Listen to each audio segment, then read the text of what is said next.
Et donc, ça c'est le début de l'intervalle, et cet intervalle finit à P plus 1 sur racine de n.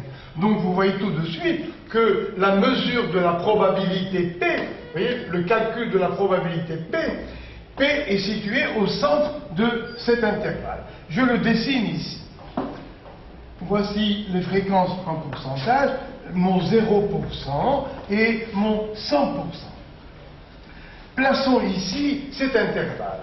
Le voilà. Il commence à P moins 1 sur racine de n et il finit à P plus 1 sur racine de n. Voici l'intervalle. J'ai l'habitude de l'appeler I. Qu'y a-t-il? Eh bien, d'abord, dans cet intervalle, au centre, nous avons la probabilité calculée de succès. Et puis, qu'y a-t-il si l'on a ces deux conditions?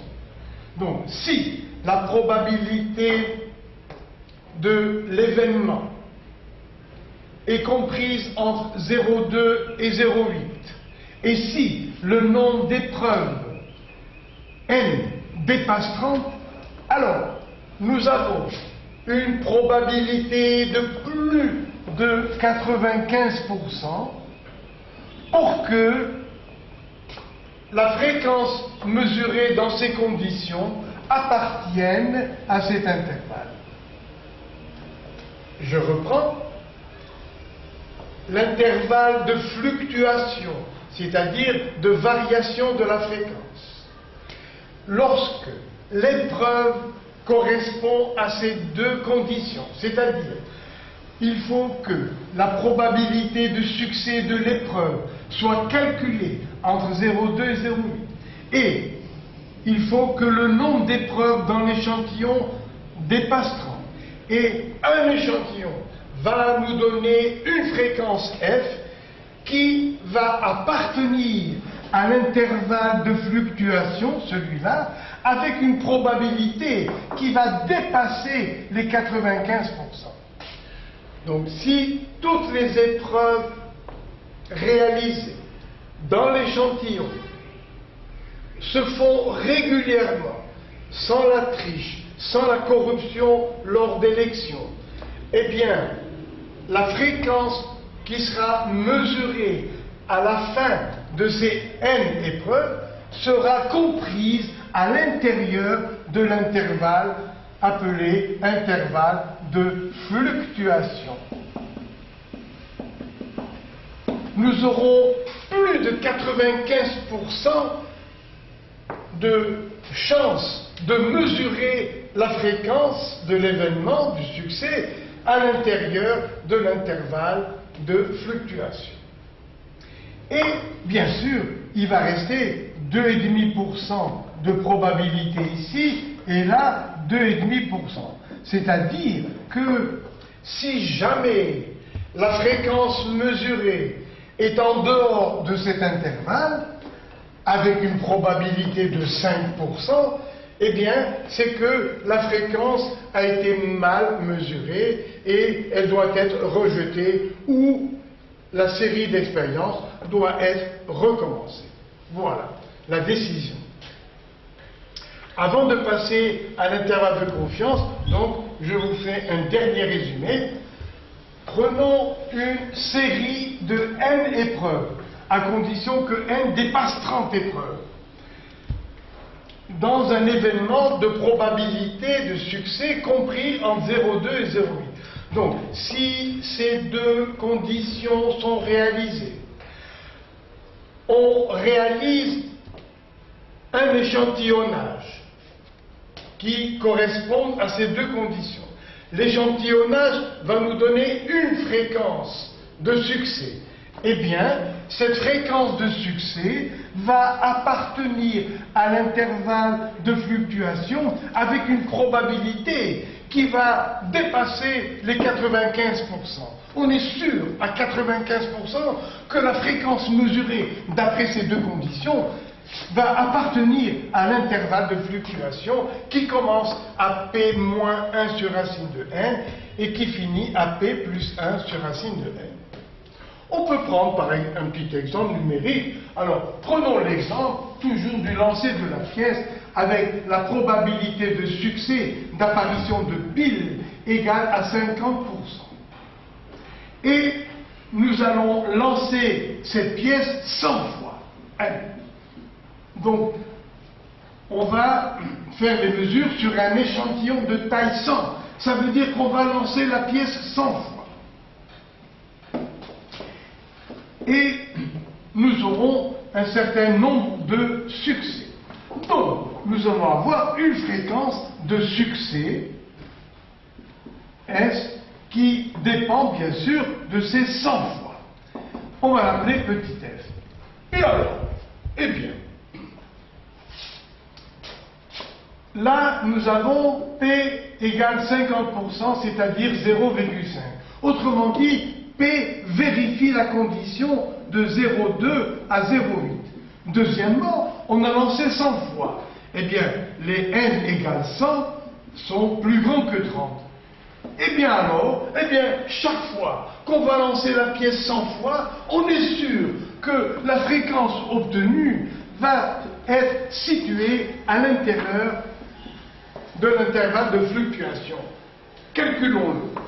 Voilà 0%, voilà 100%, et maintenant, voici au milieu, 50%, c'est la place, la position de la probabilité théorique du lancer de cette pièce. Donc P égale 50%. Et maintenant, on va calculer cet intervalle.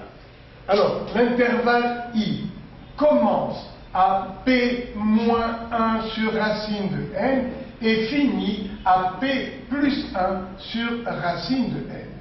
Avec ici, P égale 0,5, c'est-à-dire 50%, moins 1 sur racine de n, avec n égale 100, ça fait racine de n égale racine de 100, ça fait 10. Donc, ici, racine de n vaut 10. Donc, 1 dixième, ça fait quel pourcentage? Eh bien, 1 sur 10, ça fait 10 sur 100. Donc, ici, je vais enlever 10%. Et la fin de l'intervalle, ce sera 50% plus 10%. Donc, voilà ce que je voulais vous montrer comme exemple. Donc, l'intervalle de fluctuation ici va aller de 40% jusqu'à 60%. Que nous dit ce résultat? Eh bien, que chaque fois que l'on va lancer la pièce 100 fois, eh bien, à chacune de cette série d'épreuves, on va avoir une fréquence d'apparition de piles qui va être située dans cet intervalle de 40% à 60%. Donc, cette fréquence F va être située dans l'intervalle de fluctuation de 40% à 60% avec une probabilité de plus de 95%. Donc moi-même, je vous dis, essayez de faire l'expérience du lancer 100 fois une pièce équilibrée, eh bien, vous verrez que la fréquence d'apparition sur ces 100 fois va être située entre 40% et 50%. Et je me permets de vous dire cette phrase parce que je suis sûr à plus de 95% que la fréquence que vous allez mesurer va être située dans l'intervalle. Quelle est la longueur de cet intervalle qu'on appelle l'amplitude? Alors, amplitude de l'intervalle de fluctuation, l'amplitude, c'est sa longueur L. Eh bien, il commence à P moins 1 sur racine de n et finit à P plus 1 sur racine de n. Quelle est donc la largeur, la longueur, si vous voulez, de cette amplitude? L, c'est la différence entre ces deux nombres. P va disparaître, il va rester 1 sur racine de n, moins 1 sur racine de n, c'est-à-dire 2 sur racine de n. Et quelle était la loi des grands nombres? Vous voyez, cette amplitude va respecter la loi des grands nombres. Si le nombre n augmente considérablement, eh bien, cette amplitude va diminuer. Voilà 0%, voilà 100%. Si on joue par exemple n égale 1000 fois, 10 000 fois, on aura ici racine de 10 000 égale à 100. On aura ici une longueur égale à 2%.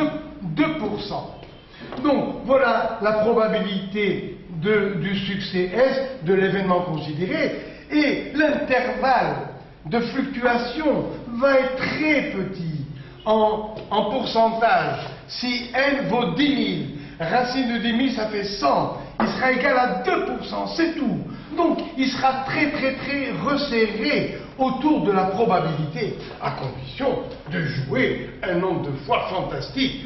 Alors là, toutes les fréquences que l'on va obtenir vont être situées dans un intervalle extrêmement étroit autour de la probabilité calculée théorique. Voilà, le temps d'effacer, et on va passer à l'intervalle de confiance. Alors, troisièmement, l'intervalle de confiance. Et regardez un petit peu ce mot-là, confiance. Ça veut dire que l'on va faire confiance à la série d'épreuves que l'on va effectuer. Confiance dans les objets, si on lance une pièce ou si on lance un dé. Confiance dans les personnes, lorsque l'événement consiste à faire une élection d'un président. Il ne faut pas qu'il y ait de triche, il ne faut pas influencer les gens qui vont voter. Donc, regardez bien comment s'appelle ce paragraphe, intervalle de confiance. Alors, on réalise une série d'épreuves. Une série de n épreuves. Pour tel ou tel événement. Voilà. Cette série de n épreuves s'appelle un échantillon de taille n. Et on va mesurer, on mesure le nombre de succès. Voilà, le nombre de succès. Ce qui nous donne une fréquence de succès S qui a été mesurée. Et elle a été mesurée, on l'espère, en toute confiance. Ça veut dire que l'objet qu'on a lancé est bien équilibré, que s'il s'agit d'événements d'élection d'un président, eh bien, lorsqu'il y aura un vote, on espère que ce vote s'est déroulé dans des conditions normales, sérieuses. Alors, voici donc l'axe gradué dont j'ai parlé tout à l'heure, gradué en pourcentage.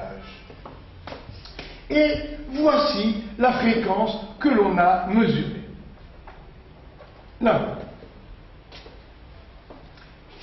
Que va-t-il lui arriver?